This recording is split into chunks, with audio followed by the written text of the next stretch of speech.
Poster ছাড়ে নাই, poster এখনো লোক ছাড়ে নাই, সেই জন্য আন্দোলন। আর এই জায়গায় আগুন কমে না।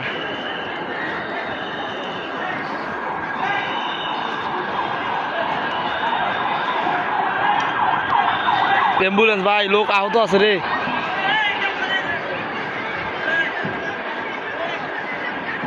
তার কিছুক্ষণ পরেই আবার অনেক ধাউ ধাউ করে আগুন জ্বলতেছে।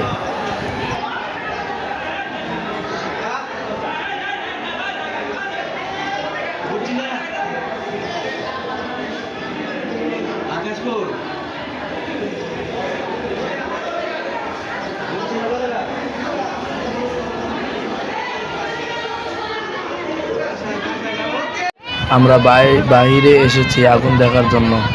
দেখি অনেক করুণ অবস্থা, ভিতরে অনেক লোক ছিল।